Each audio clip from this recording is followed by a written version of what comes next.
Well, the findings of that report have been discussed at a meeting with MPs in Westminster today, and there's been a swift reaction. The UK Sports Minister, Helen Grant, has described the findings as appalling and worrying. She's added it's going to take a concerted effort by everyone in football to get the sea of change that we need. Well, joining me now to discuss that report and its findings are my guest, Tom Perez from Football Beyond Borders, and the media professional and campaigner, Ed Bentsi-Enchill. Gentlemen, thank you very much for joining me today. After seeing these reports, are you really surprised? Well, I don't think really we can be surprised, because it's been a long time coming that people have been talking about it. People like Ed have been writing stuff on it online, and the issue has been kind of growing. So it's just a new body of statistics that I think is very important, actually, that it keeps being highlighted, because often it drops out of the media. But I don't think it's been surprising at all. Okay, has it surprised you at all? I mean, you have you've written a book about this, so does it add up in your eyes? Well, in my blog post, Football on Borders, I mentioned that when Chris Hughton was sacked as Norwich City manager last year, there were no black or minority ethnic managers in all of the 92 clubs in English football, so that's 92 football clubs, and no black or Asian managers at all. I think the problem is that with this kind of issue, it sets a bad precedent. So for young players coming through, they don't see themselves progressing further up, which means they're less likely to apply for the jobs. So rather than just a glass ceiling, it's also a sticky floor, where people aren't being pushed up through the system. Okay, do you agree? Yes, yeah. I mean, football is, I always say that football is a mirror to society. And if you look at football now, it's just a representation of what's going on in wider society. I think it's just a lot less common that young people are given that kind of signposted towards that opportunity. Most young people that we work with don't even know that they can become football coaches. They kind of just want to play, and they all still have this idea that they're all going to become amazing footballers, which, you know, would love to see that, but, you know, the percentage that go on to become professionals is so small.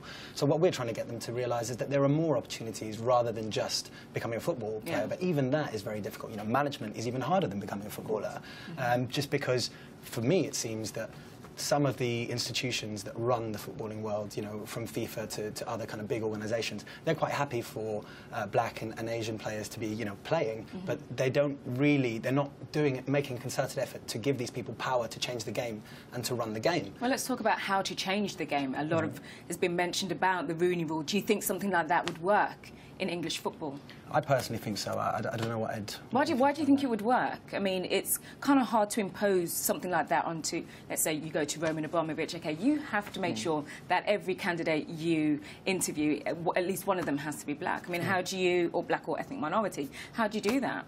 We can't continue having this process by which football is losing out on a huge pool of potential talent. As we said, 25% of players in the Premier League are from African Caribbean or other backgrounds, with only 4% of all the managerial staff, including backroom staff, are from these same backgrounds. That means there's a massive disconnect between the talent we have available and what we're pushing through. For example, we have foreign managers, we have the Mediterraneans, we have many Nordic managers as well from the continent, but we're not seeing, you know, young black and Asian people from our own country coming through, and that's what we need to exploit, is that talent. Do you think football, and when I say football, I mean the people in the game as well, do you think that they see it as a problem, like there is racism in this game? I mean, you've heard Mourinho come out and say in the press conference he doesn't believe there is racism. If you are good enough, you get the job. And when you look at the reaction from people on Twitter, it's, oh, why is the race issue being brought up again? If you are good enough, then you get the job. Well, so do you agree with that? I don't agree with Jose Mourinho at all, which is a shame because I'm a Chelsea fan, but most things I'd agree with him. But I think on this point, he's speaking from a very privileged position. He is the typical kind of person who's going to get a job. He's a white male, and I'm sorry, that makes it a lot easier. But he's a winner as well. He is a winner, and fair enough, he can say that, but the problem is, at the bottom level, people are just not getting the opportunities. So that if you're not getting the opportunity, how are you going to win? Do you know what I mean? You're not even being given a chance at the table.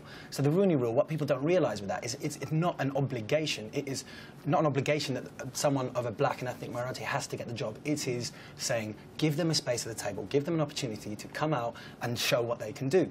They've got the experience now, a lot of them are starting to, you know, work in clubs at different levels, so why not give them a chance? Do you think that message has been lost with all this campaign? Oh, you have to have black and ethnic minority managers in the game, you've got to get them forward. I mean, it sounds plausible and reasonable that, you know, they just want an opportunity. They're not saying, give me a job. That's it. give me an opportunity. And it's not about piling another layer of racism onto a racist situation. It's just about extending a hand out and saying, this is an opportunity for you as well. And the voices that are making these claims is not, from extremists. It's from the establishment itself. It's the Minister for Sport. It's Gordon Taylor, the head of the PFA. These people are noticing the problem. And it's the fact that football needs to be there. Football was, came through and became popular in this country as a sport of the working class, of the people. And if you're not engaging those people, if you're just making a bigger distance between the people who are playing and watching the sport and the people managing it, you're going to have a bigger disconnect and more problems between the fans and the clubs themselves. Okay.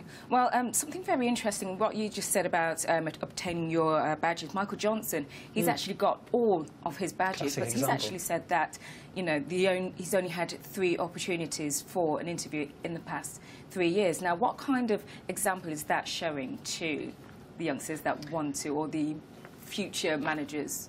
It's very discouraging. I just think if you hear about that kind of story and you're a young person from a black or Asian background trying to get into football, trying to look at the broader opportunities available, immediately you're going to be put off because you think, why am I going to put all this effort in a society where we're still living under austerity, people are finding it hard to have the money to put into training. Why are they going to go and spend, thousands of pounds getting their coaching badges or getting the kind of training they need on an institutional level? They're not going to do that. They're not going to take that risk. And so that is immediately a problem. Now, the young people we work with, we're trying to give them opportunities in maybe looking at football and media, and we've had a lot of support from different organisations saying, you know what, that we do need representation and we just need to find kids who believe that they can do this. The problem is a lot of the kids, like you said, won't believe that they have this opportunity. And now we're giving these kids these opportunities. They are starting to produce interesting content and people are interested in that. It's just give them the chance. Of people coming through. Well, thank you for your views. Thank you for joining me on tonight's show.